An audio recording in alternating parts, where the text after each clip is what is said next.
technologies which are available for sequencing DNA, and what are the emerging techniques which are coming up? My screen is being shared. I hope everybody can see the slides, right? Yes, sir. Yes, sir. Okay. Yeah. Thank you. Advances in DNA sequencing technology. So we are all familiar with this central dogma of molecular biology, where we have the concept of flow of genetic information. We all know the DNA is the bearer of the genetic information, and the protein are the one which are the workhorses. And the flow of genetic information is from the DNA to the RNA by transcription, and RNA directs the synthesis of proteins via translation. So DNA is the very important molecule which has the information, genetic information, and which is also carried out from one generation to another generation. So immediately soon after the discovery of genetic material as DNA, and knowing its structure, people were very much interested to know what is it which is making the DNA from one person to another person unique, because we all know there are only 4 nucleotides, ATGC. With these 4 nucleotides, how we are having so much of variation, what is it which makes each person unique and differences, those kind of things. So it was realized that the key lies in the sequence of the DNA ATGC, and people started looking at how to sequence the DNA. So coming directly to the concept on hand, when we say DNA sequencing, it is the process of determining the order of the nucleotide bases. So on a DNA strand, what is the order of the sequence of these 4 nucleotides which will be present? So in past 2 decades, using the nucleic acid sequencing technology has increased exponentially. How you are sequencing, how much amount of nucleic acid or DNA is being sequenced has increased drastically, and the ability to sequence a DNA has become now quite accessible to research, and regular smaller labs also people can do DNA sequencing these days. But it was not so some time back. So the first major concept of foray into the DNA sequencing was the Human Genome Project, a very ambitious project when it was first thought of. And it was actually a $3 billion project, and it took almost a 13-year effort. And the first draft came in 2000, and it was almost completed in 2003. Now, this Human Genome Project, it was carried out and accomplished with the first generation sequencing technology, which is known as Sanger sequencing. Now, this is also called as chain termination method, developed way back in 1975 by Edward Sanger. And this is still considered the gold standard for nucleic acid sequencing. For subsequent almost 3.5 decades, we have this Sanger sequencing, and still we do this technique now. Look at the major milestones in the sequencing technology throughout the history. The first generation sequencing, as we call it, Sanger sequencing, almost at the same time, another technique called the Maxim and Gilbert sequencing came. So both were there together for quite some time. So these are called first generation. Second generation with the next generation sequencing technology. 2005, one of the first developed NGS, what was called the pyro sequencing by Roche company. Then in 2006, we got Illumina sequencing technology. And then the ABI, Applied Biosystems, came up with a system called solid system of sequencing in NGS. And then 2010, we have semiconductor-based sequencing, the ion torrent. Now, these were called the second generation. Out of these, currently we are having only this Illumina and ion torrent, because for some or the other reason, due to their non-feasibility and all, the other 2 developed techniques, they were there for some time, but as of now, not many labs are actually doing this. So now we have NGS, the Illumina, and the ion torrent. Third generation sequencing is a newer technology which has came up very recently in the past 1 decade. 2011, it was announced PacBio Systems, Pacific Bio Smart Sequencing, and 2014, a nanopore sequencing technology was developed. So we'll be looking at this NGS and the TGS, third generation technologies. We'll have an overview about these 2. So the first generation sequencing, the Sanger sequencing, Maxim and Gilbert, they can sequence around 500 to 1000 base pairs. And the main nucleotide identity was done using the DNTPs, and then the separation, post separation, that is using electrophoresis, gel electrophoresis, it was separated, and the sequence was read. The second generation, the NGS like 454, Alexa, or Ion Torrent, or Illumina, they are all high throughput parallel sequencing technology, where they do parallelly massive parallel sequencing concept. Again, the reads are only around 50 to 500 base pair fragments. So these two together, they are called as short read sequencing technologies. First generation and second generation. The third generation technology, where the PacBio and the Oxford Nanopore technologies, they sequence the DNA in real time with a single molecule resolution, and they have capability to sequence tens of kilobases of fragment on an average. So they are called as a long read sequencing. So at a time, you can sequence thousands of bases of the DNA simultaneously on real time mode. There is no post-gel separation of the products. So very briefly about the earliest method, DNA sequencing.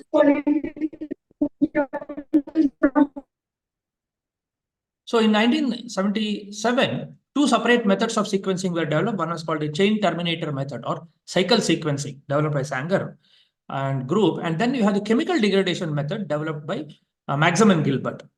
So one was called chemical degradation, another was chain termination. Now both methods were very good, very robust to begin with, but for several reasons, the cycle sequencing is the method which is more commonly used even today, whereas the Maxim and Gilbert was is not used. So the basic principle is that the single-stranded DNA that differ in length by just one nucleotide, they can be separated from one another by using a polyacrylamide gel. So they have a sequencing reaction. This is the overview of the Maxim and Gilbert summary method. You have the DNA is being cut, degraded after specific nucleotides. Like you have DNA cut after G, you can cut it after A plus G or C plus T or C. So using different chemical reagents, they cleave the DNA after specific nucleotides. Then these are called sequencing reactions. They are run in an electrophoresis polyacrylamide. Before first they will be labeled with the DNA, and then they are separated by polyacrylamide and exposed to X-ray film, and then you would read the sequence from bottom to top. So this is the Maxim and Gilbert chemical degradation method. The dideoxy method on the other one is it uses a unique substrate analog. It's actually 3' dideoxy method.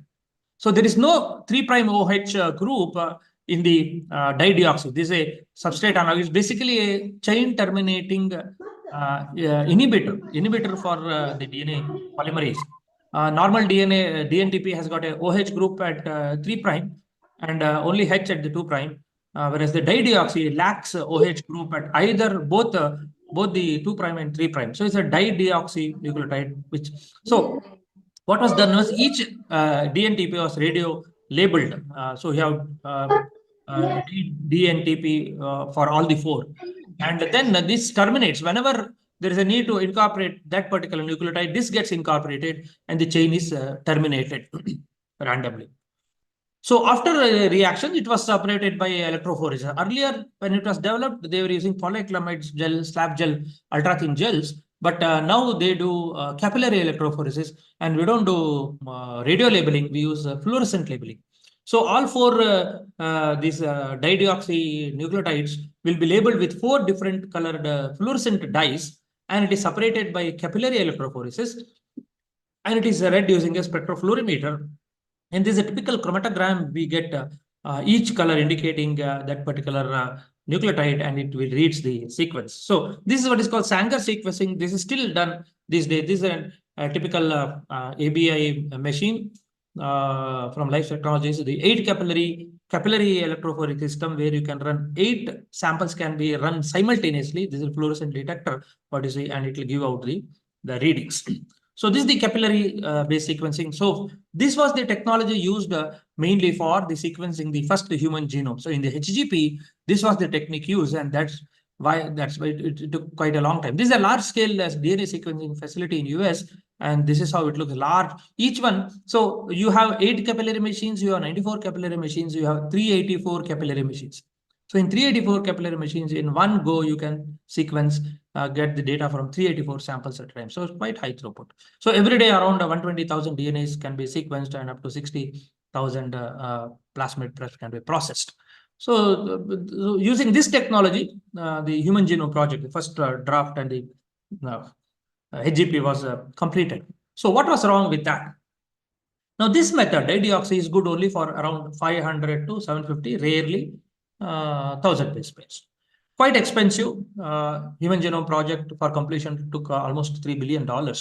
And it takes a while because each read will be around 1000 base pair maximum, and you have 3 billion base pairs in human genome. So, relying only on Sanger's method will take a lot of time for sequencing the whole genomes. So that's why because for the demand for increased demand for cheaper and faster sequencing method, the NGS, the second generation or the next generation sequencing of DNA was developed. Now, what do they do? The concept here is perform massive parallel sequencing, during which millions of fragments of DNA from single sample are sequenced in parallel, unison, simultaneously. You sequence it multiple times, multiple pieces. So you have a high throughput sequencing, and it will allow the entire genome to be sequenced theoretically in less than a day. You can sequence the entire genome. So next generation sequencing, the concept is sequence by synthesis. The advantages is it is highly accurate. You can do parallel processing, and it can be automated, and there is no need for gel electrophoresis. Like in the case of Sanger sequencing, you need electrophoresis. Here, there is no electrophoresis concept. Okay, so these are some of the important next generation sequencing platforms which came up. One of the earliest developed platform was what 454 sequencing from Roche Biosystems, and they have this GS machines, which is based on a concept called pyrosequencing. It's a sequential addition of different enzymes to sequence. This is no longer done these days, and quite some back, almost a decade back, this was lost. These machines are not running now. So we'll not go into too much of detail about that. The second one is the Illumina, HiSec and MiSec, and this is the market leader now in next-gen sequencing. So we have the Illumina sequencing, so we'll be looking at the basics of this. Then the Applied Biosystems, they came up with a synthesis by ligation. This is called solid system, ligation-based sequencing. Even this technology is outdated now. Then the semiconductor sequencing developed by the Life Technologies, the Ion Torrent and the Proton. So these are the ones which are still being run. So we'll look at this. Then you have the third generation sequencing developed by Helicos, which is not yet in the market. But we have Pacific Biosciences coming up with the smart sequencing, single molecule real time. And then you have Oxford Nanopore Technologies, which is based on Nanopore technology. So we'll be looking at two NGS technologies, Illumina and Ion Torrent, and two third generation sequencing, that is the Pacific Bio and Oxford Nanopore technologies. This is a typical workflow for any NGS, second generation technology. First, it involves preparation of a DNA library. Then you amplify the DNA. So amplification is a very essential part because the amount of DNA you start with is very, very low. You start with around few micrograms of DNA. Nanogram is also sometimes possible. And you amplify the DNA by doing what is called emulsion PCR or by Polyny PCR. Emulsion PCR is in vials, whereas Polyny PCR is on a slide.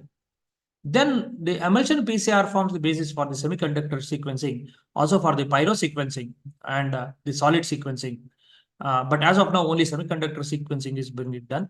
Then the Polyny PCR forms the basis for the reversible terminator sequencing of the Illumina. So we'll be looking at these two technologies, Illumina and the Ion Torrent sequencing tech. So the library preparation is you start with the DNA, take the DNA and fragment. Random fragmentation is sufficient. You don't need to do specific cutting, sonication, or non-specific enzymes. You break the DNA and you add these adapters and primers on the either side of the DNA. There are chemical reagents for that. So the adapter sequence, the barcode and the primer sequence, So for every fragment, one side you will get the adapter, another side you have the primers, they are added. Then you size select these fragments which will have on one side you have adapter and one side you have the barcode primers, and these are considered for the next step. That is, one is your emulsion PCR. So in the emulsion PCR, you are basically doing the same PCR, 3 steps: denaturation, annealing, and extension, but you are doing it in an emulsion. So here in the vial, you will have the PCR mix, DNTPs, enzymes, all those things. They will have small micro beads. And you have the library DNA, what you have prepared and attached with adapters and primers. Then you add an emulsion oil on top.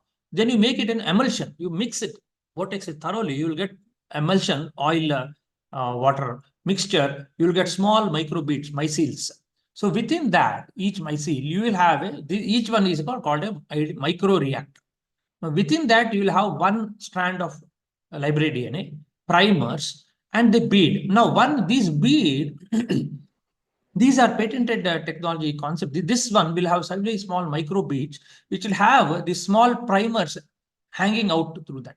This will be complementary to the adapter sequence, which was attached here. So this adapter sequence, which is there in the DNA pieces, complementary to that, whatever sequence, short sequence, that was been attached to these bits, so that these regions will anneal to that.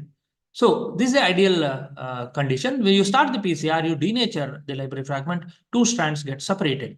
So you have the two strands here, you have the primers here, you have the microbead with the adapter. So when you do annealing, reduce the temperature, one of the fragment of these two reverse fragment will anneal to the adapter site by base pairing, and it will get attached to that. And when you do the extension at 72°, the adapter acts as a primer and it is extended.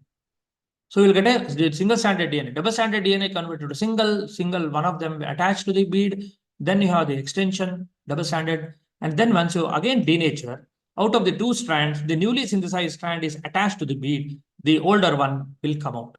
Then you repeat it again, and this strand will go and bind to another one. So multiple copies, when you keep on doing that, in the end, after you do around 30 to 60 cycles, you have the multiple copies of double stranded DNA hanging out, protruding out from the central bead. So this is how you amplified this one piece of DNA to multiple times. This is the concept of emulsion PCR. In the Polyny PCR, you are doing the PCR on a microplate slide. And the concept here is what is called bridge amplification, developed by the Illumina company. So here again, you have the library preparation, attachment of adapter is same. You have the adapter. Then the sample is added to what is called a flow cell. Flow cell contains a thin sheet of glass on which you have the adapters. Okay, the primer would have been attached to that. Adapters and the primer. So this single-stranded DNA, you denature and you attach it to the plate, onto the glass plate, along with that, which contains these the fragments, the primers. So what happens is you do bridge amplification when you add unlabeled nucleotides and a polymerase enzyme to initiate what is called solid phase bridge amplification. This DNA which is attached there, and it will having a base pairing with the primer which is attached next to it. It will anneal to that, and using this primer, it will synthesize the another strand. So this is called a bridge. This is attached here, this molecule, the 5' end here, the 3' it is going there, and then the other one gets. So you'll get a double-stranded region after one cycle. So like this, multiple times this happens. When you denature, again, it forms single-stranded. Denaturing molecule again will make a single-stranded. Again, you repeat multiple cycles of solid phase bridge application. What happens? At a certain specific regions, random regions, you have the clusters of these pieces. So in the individual pieces is multiple times it is amplified. So you have a cluster. Each cluster, this is called a clonal single array, single molecular array. So each copy of DNA is multiplied multiple times to form a clone. So this clone, this will have the same piece of DNA amplified multiple times. Now this is later sequenced by the technology here. Illumina technology is called reversible terminator chemistry. So you have a clone, a single double-stranded DNA is shown here from top to bottom, and the bottom part is attached to the glass slide here. So you have you add the sequencing reagent, and the first base gets incorporated. You remove the unincorporated, whatever is not incorporated, then you detect the signal.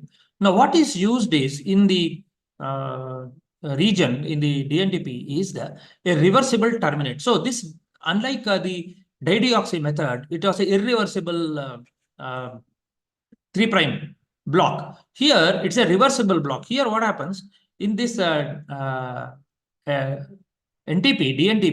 the 3' is blocked partially, so that is irreversible. You can remove this block. So it is capped by reaction. And on the nitrogenous base, you have a fluorescent dye. For each of the 4 nucleotides, one different color fluorescent dye is attached. So when this gets incorporated into the growing chain, so you will get the color. So it will know that this is what is bound there. You take the image. Then after that, you wash off the unincorporated one. Then you remove this. So you cleave the dye so that this dye glows off. And then you remove the block. So incorporate the DNTP, you detect it, then you deblock, remove the fluor, and then it is now ready. So now it will be ready for the next cycle. So this is the reversible terminator chemistry multiple times. This is the overview is shown here. So incorporate all 4 nucleotides. Each one will have a different label. This is how it will be attached.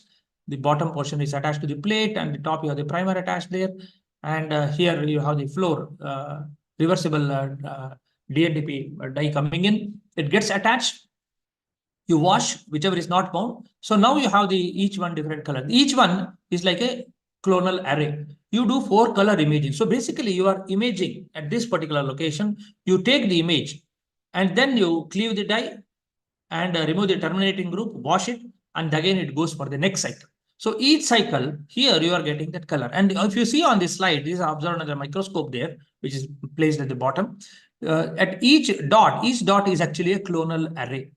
One particular piece of DNA, multiple copies of that. So you are looking at the images after every cycle, an image is taken. This is after one cycle, this is for second cycle, third cycle, like that. So you are looking at the color, for example, green indicates C, blue indicates A, red indicates T, and the orange, the yellow color indicates G. So look at the change in color at that particular location, and you will get the DNA sequence at that particular location. So like that, the image will be processed, and you will be reading out at all those clones. This will be millions of copies. So millions of dots will be there. At every dot, the system will capture the image and compute what is the sequence it is coming. So for example, the sequence on top here is CATCGT, and the bottom you have the C like that. This is what is called base calling from the images. So looking at the images, after every cycle, image is captured, and at every dot, every clone, the changes in the color is noted down by the system, and it is calibrated and it will read out. For example, this dot, the clone here will be having the sequence T, G, C, T, A, C, G, like that, and the bottom is like that. So like that for every dot is a piece of DNA which is getting amplified. So identify each base in the cluster from the sequence of images. So this is the Illumina technology, and they have very different machines like HiSeq scan, and then genome analyzer, and MiSeq, and all. So all different machines. The basic workflow is prepare the library, do a bridge amplification, and do a reversible terminator sequencing. So the overview of the Illumina platforms, you have the MiniSeq to NovaSeq series. And large scale sequencing can be done. The time required ranges from around 4 hours to 1 day. So on the higher end, you have the 13 hours to 38 hours, and this will take HiSeq 72 hours. The output can be 7.5 GB to around 6,000 GB. So that is the amount of DNA which can be sequenced. And the read size is around 25 million to up to, it can go up to 20 billion. And the length of each fragment which can be read is only around 150 to 300. 2 into 150 to 300. 2 because it is read twice, forward and reverse. So it is called paired reads. So it's read in pairs. One forward, one reverse. So for each one, so it is like authenticating the sequence. So it is very robust and very, very accurate technology. So that's the Illumina platform. This is the overview. So sample preparation will take 1 to 5 days. Sonication and adapter ligation, then the generation of the single clonal array in the flow cell, and then the sequencing and imaging will take another 2-3 days, and then the data analysis will take quite some time. So that was about the Illumina sequencing. The next, the technology is the ion torrent or semiconductor sequencing. This is the ion torrent Life Technologies. They have 2 machines. One is ion proton, which they call as personal genome machine, and the ion proton. Here the flow is after preparation of the library, you do emulsion PCR, and then you do semiconductor sequencing. And this is the overview, PGM and proton, up to 200 base pair. The length is again short read, up to 200 to 300. throughput can be 200 megabase pair to 1 GB, and sometimes it can go up to 300, 100 GB also. So what they do is the silicon wafers are cut, and then the circuitry is attached to that. That is using transistors and circuits which are pattern transferred subsequently, and they do a technology called photolithography for etching the circuit on the silicon. This is basically a semiconductor based technology to get multi-layer circuits, and the very simple natural chemistry, and the detection is very fast. Now, what is the overview? So this is the fast direct detection. You have micro wells on a semiconductor chip, which is an ion sensitive layer.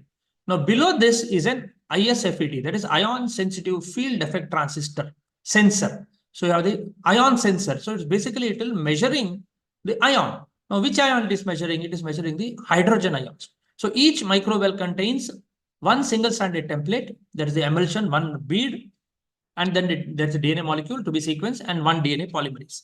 So how many sensors can be there? For example, the ION 318 chips will have 12 million sensors. They are even developed further with this, and these are some of the ION torrent machines, ION S5, ION S5 XL systems. Like you have the ION 540 chips, there can be 60 to 80 million sensors on a chip, and it can give as high as around 15 GB of the output. So what is the chemistry here? Very simple natural chemistry. This is the DNA polymerase activity. When there is a nucleotide incorporated by the DNA polymerase in a strand, this is the template DNA and this is the primer and the DNTP attached, a hydrogen ion is released as a byproduct. Okay, a pyrophosphate goes and this phosphate is attached there, a hydrogen ion is released. So every time a nucleotide gets incorporated into the chain by the polymerase, a hydrogen ion is released as a byproduct. So you are sequentially adding 4 NTPs one at a time. So nucleotide bases are sequentially flown one at a time. So upon incorporation, nucleotide releases a hydrogen. This is the microwell with a bead with a double-stranded DNA, which is converted to a single, add a primer and start synthesizing. So every time a nucleotide is added, a proton is released. Now this proton will result change because of the hydrogen ion. It creates a pH change, hydrogen ion concentration. So the sensing layer below, it will bind to these hydrogen ions and that will sense. They transmit the ion to the field effect transistor, and the gate registers a voltage change between the two. So it basically senses. It's an electrochemical reaction, electrochemical cell, and it is what is measured. So you add one nucleotide and 4 nucleotides flow sequentially.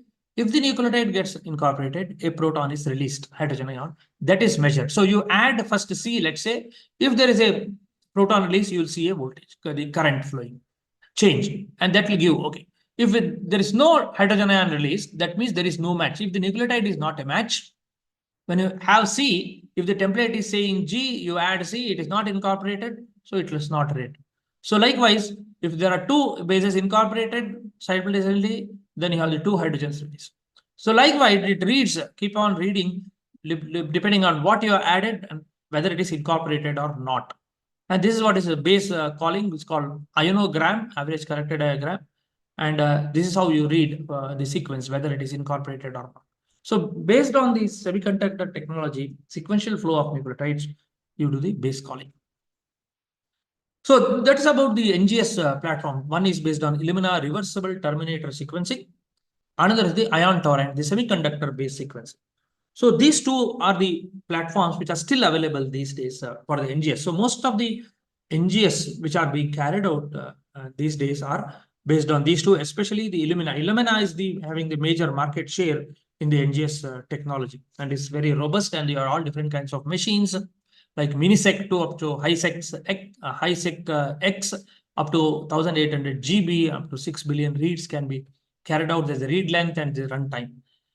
The Life Technology, Thermo Fisher now, they have the machines up to S5, and these are their technologies up to 15 GB reads can be done. So these are the applications for which various these technologies are used, the NGS. Then coming to the third generation, the next generation sequencing. This is what is called real-time sequencing of single DNA molecule or even RNA molecule. Here there are two concepts. One is DNA by synthesis. Here you are incorporating the nucleotide and detecting the signal continuously in real time, as fast as the polymerase is incorporating the nucleotides. It's approximately around 750 nucleotides per second. That's the rate at which polymerase work. And you are reading it at that rate. This is the basis for the Pacific Biosciences system called SMART, single molecular real-time sequencing, SMART sequencing. So that is the DNA by the sequencing by synthesis. The other concept is without synthesis or even ligation. And that is what is called the Oxford nanopore sequencing. This is an entirely different concept. And both these technologies will give you long read sequencing, more than 1 kilo bases, 1,000 bases to around 2,000 or 20,000, like that, up to 2 mega bases can be read in one go. Now, what is the advantage? This is the overview of the comparison between the assembly. Now, whatever technology you use, either NGS, TGS, after the initial raw reads, what you get? Raw reads for NGS is around 150 to 300 base pair. The next step is the data analysis. Data analysis required comparing, assembling these pieces to get the entire. So you convert these reads to contigs, then you attach to scaffold and come out with the final sequence, process the data. Now this processing event, assembly event will be easier if the reads are very long. So long reads greatly simplify the assembly process. It provides higher quality alignments and it will generate the finished sequence more easily and more robustly. So that's the advantage of having the longer reads, which is provided by the third generation sequencing technologies. So we look at these two technologies, third generation sequencing technologies. First one is called SMRT. That is a single molecule in real time. So it contains a reaction cell. This is one cell I'm just showing. There is a single DNA polymerase, and that is attached, immobilized to the bottom of a reaction cell, which is called ZMW, zero mode waveguide. This is a very, very tiny cell, which will be around 10 nanometers. Its overall dimension is around 7 nanometer and 10 nanometer.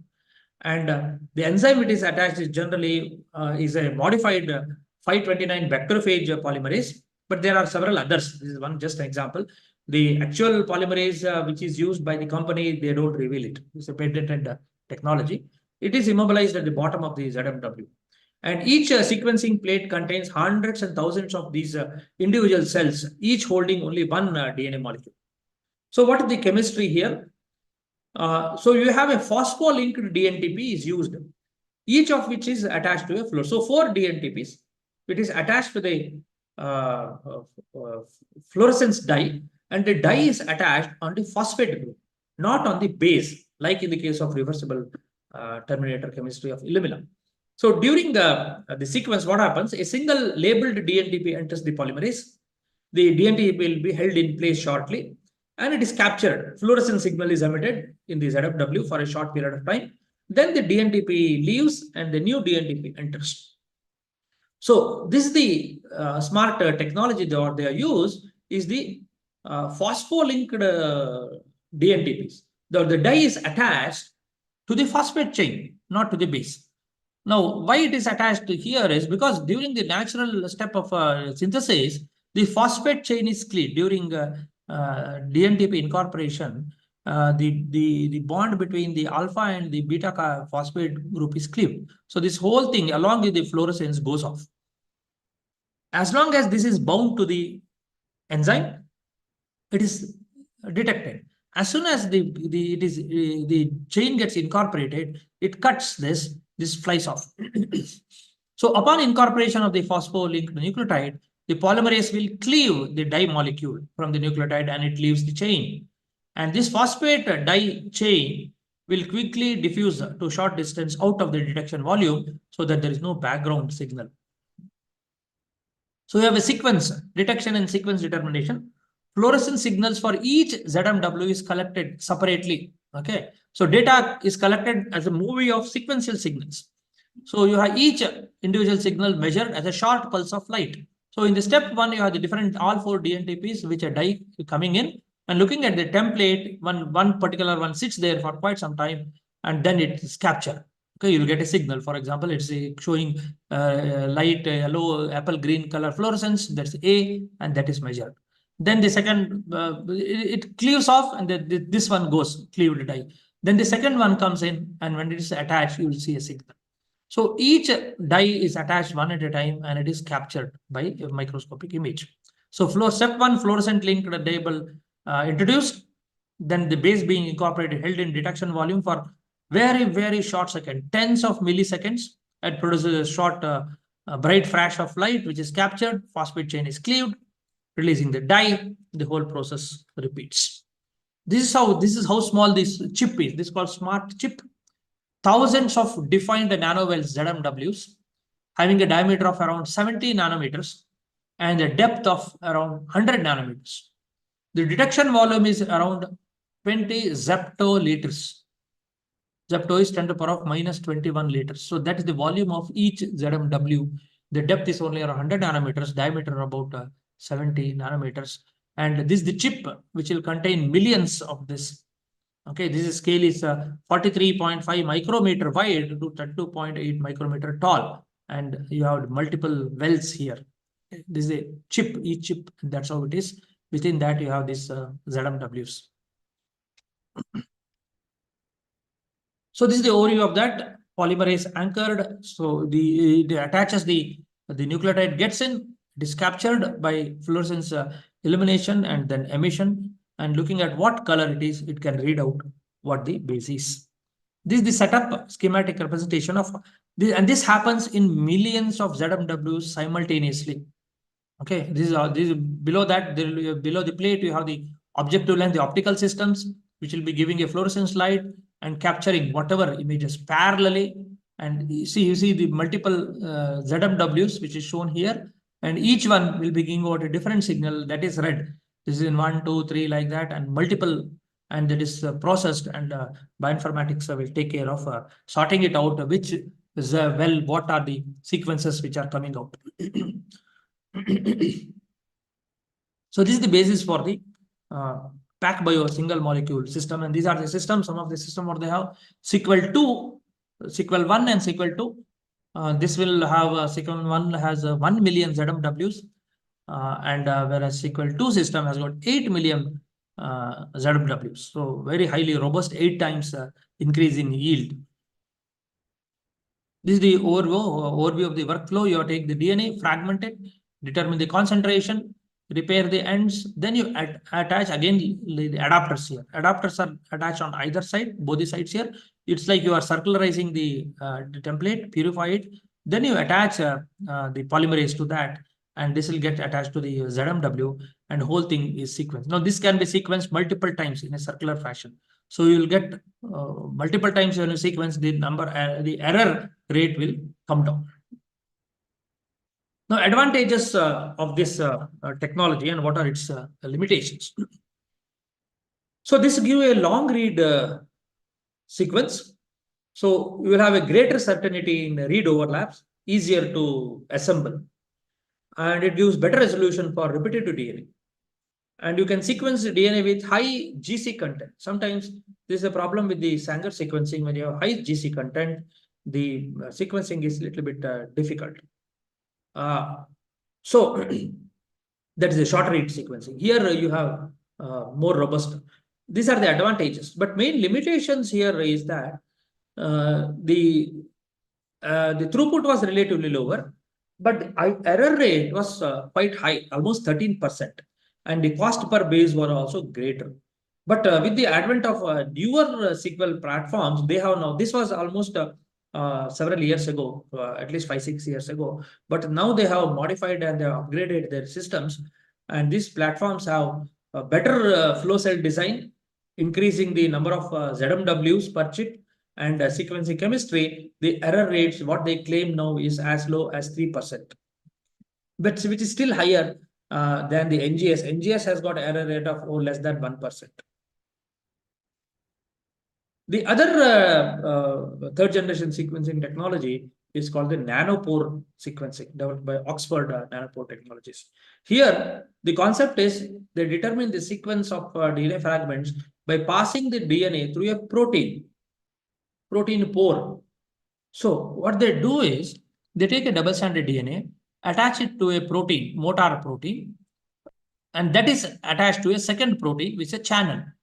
So one protein, the top protein, it will unzip the DNA helix into two strands. It's like a helicase, which will separate the two strands. And one of the strand is made to thread through the pore, nanopore.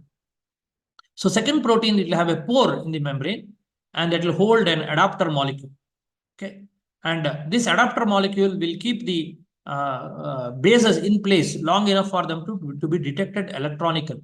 So as the DNA strand, single-stranded DNA passes through the pore, what is the thing which is coming out through the pore is measured. So there is a flow of ions through the pore, which will create a current. And each base blocks the flow to a different degree, altering the current. So this change in current is calibrated to the what nucleotide is coming out, and that's how you read the sequence. So what happens here is this is the nanopore sequencing technology sensing. So you have a protein nanopore set in an electrically resistant membrane bilayer, and when an ion current is passed through the nanopore by setting a voltage across this membrane, and if something passes, if an analyte like that, this small molecule passes, there is a change in current. Without that fix the current, when something is adhering to that, then the disturbance, there is a disruption of the current. Disruption of the current, you see this small molecule coming, this much is disruption. Slightly bigger one coming, more disruption. Different. So different molecules will disrupt the current to a distant extent. So by measuring that change in current, it is possible to identify the molecule which is disrupting. So for example, this system can be used to distinguish the four standard DNA bases, G-ATC, because each of these nucleotides will alter the current to a slightly different extent. So looking at this change, you can see what is coming out. And it can also detect modified bases. You can also detect RNA. You did not convert it to cDNA and it's just passing it through the membrane. So nanopore sequencing, Oxford Nanopore, they became the first company to provide a commercially available nanopore sequencer. In 2015, actually, it came available in 2012. It's a very small, it's called Mini Ion, a handheld portable DNA sequencer, third generation technology. So the nanopore, the porous transmembrane cellular protein, diameter of around 1 nanometer, it was actually modified alpha hemolysin from or there's another protein from Mycobacterium, Porine A. So either of these two proteins were developed, but the current technology, the company will not reveal what it is. It's a patented molecule. So the nanopore is immersed in a conducting fluid. You have the synthetic lipid bilayer here. You apply the potential across the membrane, and as the ions pass through the nanopore, a current, the disruption of the current is measured. So looking at the change, this is how it is read. For example, looking at what is coming out, you have the A, this is C, T, like that. And this happens in real time. As and when it is approximately around 400 bases per second is rate at which the single-stranded DNA is threaded through this pore, and that's the rate at which the change in current is happening, and it's measured like this. So continuously it happens, and continuously it is read. Sir, are these reusable, sir? Which one? The nanopores, whatever you showed now. Nanopore, these are the flow cells are not. They are not. The chips are there. The entire machine is reusable, but the flow cell inside what you have, no, that is not there. Not really, okay.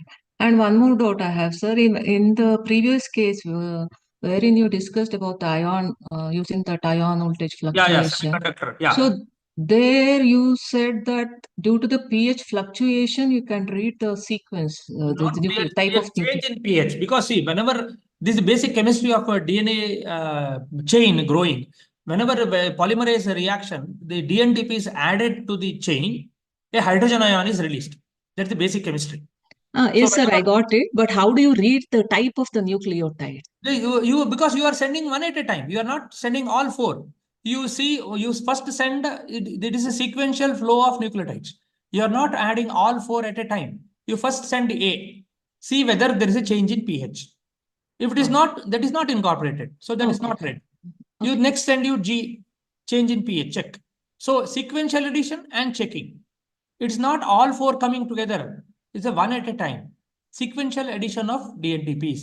So you add one, check, and add next, check. If it is incorporated, there is a change in pH. If it is not incorporated, there is no change in pH. You don't read that. Okay, got it, sir. Thank you. It's a sequential flow. That's the difference. See, in the other technologies, when you are using fluorescent dyes, you have all 4 dyes attached, different colors. So you can identify.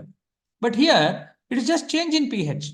So what you are doing is you add one base at a time, check whether pH change has happened or not. If pH change has happened means that that particular nucleotide is incorporated. Okay. Yes, sir. Fine. Sir. Thank you. So this is the typical workflow nanopore. So you prepare the library again and attach the adapters and size select, and then you pass it through a nanopore. This is the flow cell, and this is the each flow cell will have millions of these pores attached to the membrane there, and they will be threaded to the membrane, and it is read. And each one is read, just like you have the reading for the earlier one. Each one is read through IFP to the optics and electronic circuitry down there. So they have come up with different kinds of machine like Flongle, Smidge ion, mini ion, grid ion, Promethion. This is the large one. Mini ion is the small, short version. So the advantages and limitation of this sequencing technology, it is highly portable. Mini ion is one of the very smallest known DNA sequencer and capable of sequencing when plugged into a laptop also. Very highly useful in the field. And when there was an Ebola virus outbreak in 2015, this was used for sequencing. And this was also used to conduct first sequencing experiments in space. And there is label-free sequence determination. You are not using any fluorescent dyes or whatever. And you can do directly from native DNA and RNA also. And there is no need for amplification of them. And it can produce very long reads. But again, the limitation is just like PacBio. They also have a relatively high error rate, 15% than the short read sequencing. But there are a lot of research being going on in this area, and all different kinds of nanopores with more robust base calling technologies are being developed to improve this error rate and bring it down. This is the comparison between the TGS platforms. PacBio system and ONT. These two technologies are currently in the market, and recently they have come to Indian market also. We have one company in Hyderabad, I think Nucleome Informatics, which is giving this technology, offering this technology, PacBio, and I think Genotypic, which is giving the Oxford Nanopore. So this is the comparison between the PacBio and Oxford Nanopore ONT technologies. They have various machines. What they have, SQL 2E, and see up to 500 GB is the output to what you can go with PacBio. Whereas in Oxford Nanopore, they claim to 14 TB, 14,000 GB throughput can be doing. But the error rate, you see, is relatively higher. The NGS has got an error rate of less than 1%. This is relatively higher, but there are several developments going on to reduce it, to bring it down. Coming to the applications of this TGS and the most suitable sequencing platform for particular research interest, for the DNA sequencing, when you want to do whole genome sequence, under that, if the research interest is de novo genome assembly, you can go for either PacBio or Oxford Nanopore technologies, which can give you in a very short time. But if you want to do mutational analysis, whether there's a mutation in particular region sequence, then you cannot go for TGS because the error rate is high. You have to go for NGS only. Error rate is because mutation, when you detect that, it is difficult to call it a mutation. Because of the error rate, you will not know whether it's actually a mutation or an error of sequencing. Structural variations, you can go for all these. Haplotyping, DNA modification can be detected by either of these. When you are doing whole exome sequencing, small indels, insertion, deletions, and SNP variations, you have to do only NGS, large scale. CNVs, copy number variants, can be done by either of the two, TGS. Mutation analysis, SNPs. So wherever you have the concept research for doing mutation studies, SNPs, indels, then better you go for NGS, which has got lesser error rate.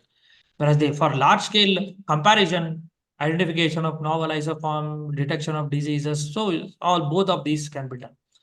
If you want to do RNA, directly RNA sequencing, ONT is the only technology.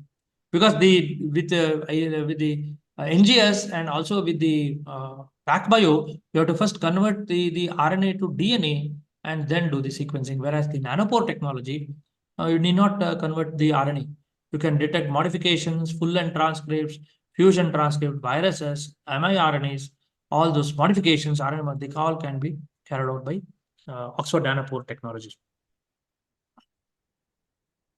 So because of the advent of all these different technologies, if you see the cost of sequencing has come down drastically. Okay, from around 2000 when the first genome project came up, see this was the price. Okay, $100 million was required for sequencing. It has come down drastically as and when the newer sequencer came in, genome sequencers cut the cost, reduced the cost drastically. When Illumina ISEC 10 came in, you see it was around $1,000.